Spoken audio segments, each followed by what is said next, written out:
Del psiquiatra forense del Ministerio Público, el doctor Alejandro Pérez, con el que vamos a hablar del tema de abuso infantil. Buenos días. Buenos días. Es un tema que ha ido en aumento. ¿Hay más números de tema de abuso?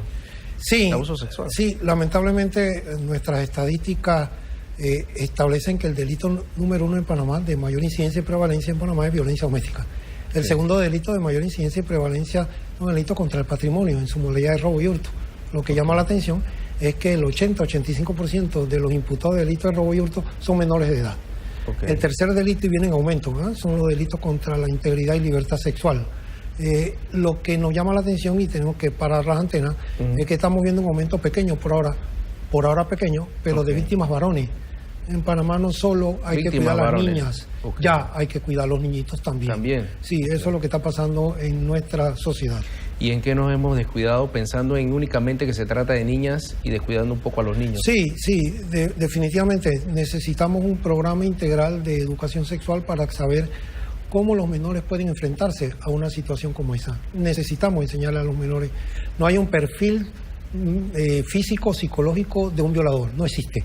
Los niños y las niñas tienen que estar atentas a la conducta de los individuos y cómo se acerca estos individuos hacia ellos. ¿Tendrían los padres que estar anuentes o tratar de explicarles sobre todo cómo actuar en caso? Por supuesto, y para muestra un botón, muchos padres cometen el error de decirle a las niñas no deje que nadie te toque. Ese es un error, un grave error, porque cuando la niña es tocada, entonces la niña se siente culpable y no habla. A los niños no hay que decirle no deje que nadie te toque, ¿ah? O sea, lo ve como que ella hizo algo malo. Por supuesto, lo que hay que decirle a los niños es nadie tiene derecho a tocar tu cuerpo. Si alguien toca tu cuerpo, por favor avísame. Eso es lo que hay que decirle. Bien diferente, ¿ah? Totalmente diferente. Y usted, ¿sabes que me preocupa lo que usted acaba de decir? Porque yo le quería preguntar cómo uno puede detectar quién es la persona que tiene esos rasgos de que puede abusar de algún... Pues varias cosas y un grave problema. Todos los grupos de edad son susceptibles a ser víctimas, pero hay dos picos, los menores de 10 años y luego las adolescentes. En cuanto a los menores de 10 años y adolescentes, hemos comprobado y ya está establecido, el 85% de las veces el víctima es conocido del menor y representa una figura de autoridad. ¿Sí?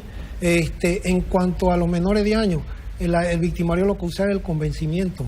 Vamos a jugar a esto, que esto es bueno, que mira que esto... Y encima le dice o lo amenaza que no le digas nada a nadie porque si no algo le va a pasar a tu mamá. Por eso el menor no habla, no usa la violencia, generalmente no usa la violencia. Aquí lo que vemos es el toque, el sexo oral para lograr esa gratificación.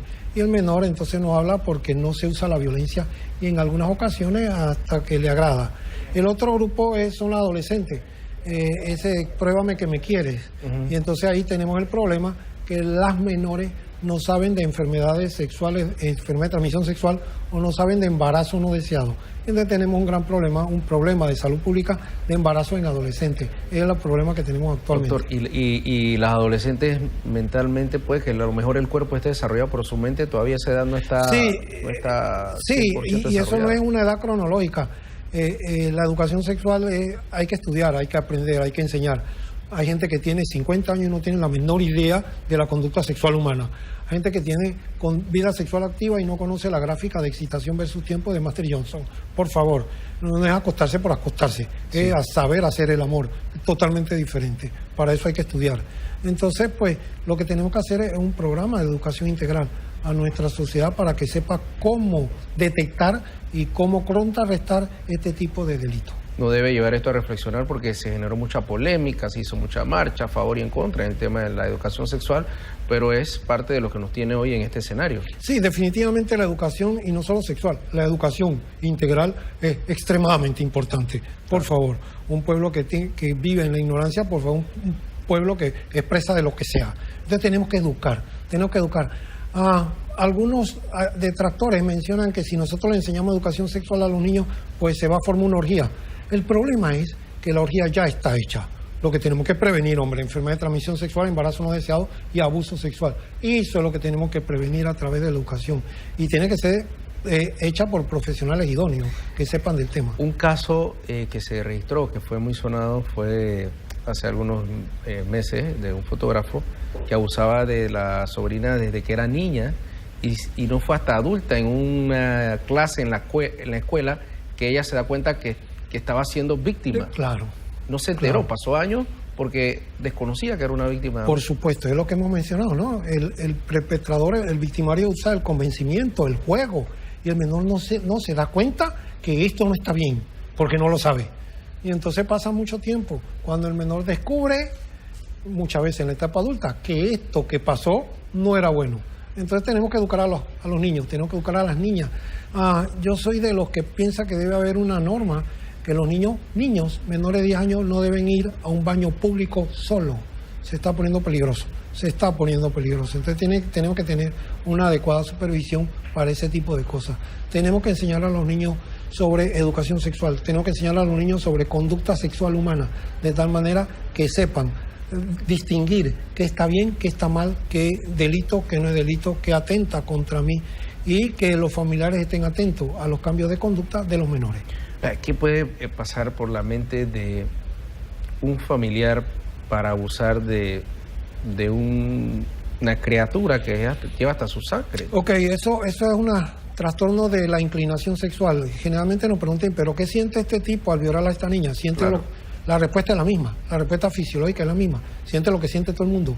La diferencia es el objeto de excitación.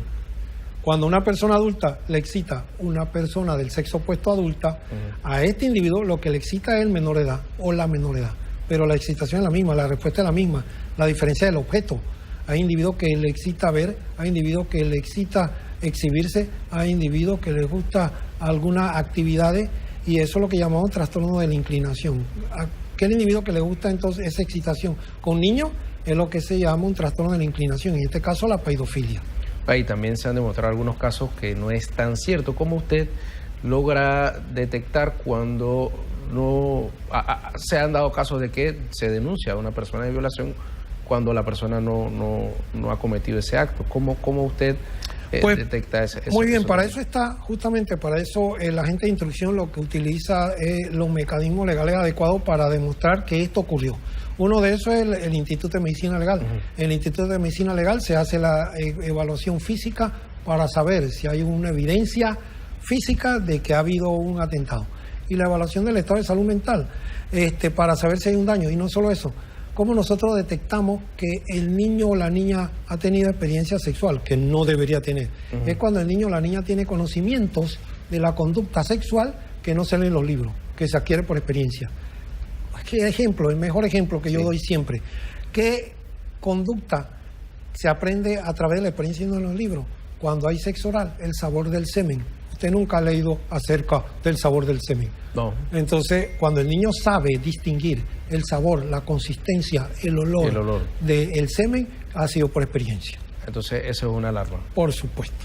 ¿Y cómo actúan o cómo empieza a actuar un niño que es víctima de un abuso y que de repente los padres pueden ir detectando esas alertas o esos comportamientos? Como le mencioné, los padres y los tutores tienen que estar pendientes de los cambios de comportamiento en el menor. Un menor que de repente es bien sociable, bien alegre, de repente se pone aislado. O un individuo, un niño que era normal, de repente se pone irritable, o empieza a bajar las notas, o empieza a tener conducta de tipo erótica, que no debería ser. Esos son los signos de alerta que deben decirnos de que algo está pasando. Y entonces el consejo sería hablar más con los niños. Por supuesto, tenemos que sentarnos a hablar, menos celular, menos televisión y más charla. Eso es lo que necesitamos en este país. Y entonces, para reiterar, porque me gustó eso, no es que nadie te toque tu cuerpo. Sí, los padres tienen que aprender. No le digan a los niños, no deje que nadie te toque, porque es un error. Porque cuando alguien toca al niño, entonces el niño se siente culpable y no habla. Sí. Porque piensa que ha hecho algo malo él. Eso. Porque y lo van a regañar y después me regañan. Mi mamá me dijo que nadie debe tocarme y me tocaron. Y nada, no habla. No debe ser. Lo que hay que decirle al niño es que nadie tiene derecho a tocar tu cuerpo. Si alguien lo toca, por favor avísame. Okay. Diferente. Me quedo con eso. Oye, al final un mensaje también a los padres, ¿no? Para que estén más... Definitivamente, el igual. Tema de educación sexual. Sí, definitivamente. Los padres tienen que, primero ellos, educarse acerca de la conducta sexual humana, acerca de los factores de riesgo que le puedan transmitir al niño con sus propias palabras y a través de la confianza de que esto está bien, esto está mal, esto es un proceso que hay que conocer, de tal manera que no se presente este tipo de cosas o que el adolescente no se embarace cuando no está preparada para un embarazo. Las mujeres tienen que saber, yo siempre lo digo, todas las mujeres tienen que saber que una vez que tienen un hijo, más nunca van a dormir bien. Más nunca van a volver a ser niñas ni jóvenes. Sí, tienen que saberlo.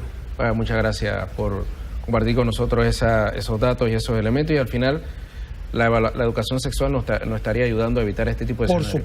Por supuesto, dada por especialistas. Claro que sí. Muchas gracias al psiquiatra forense del Ministerio Público, Alejandro Pérez, por conversar con nosotros y darnos luces sobre esta problemática. Muchas gracias, doctor. Hacemos una pausa y regresamos con más.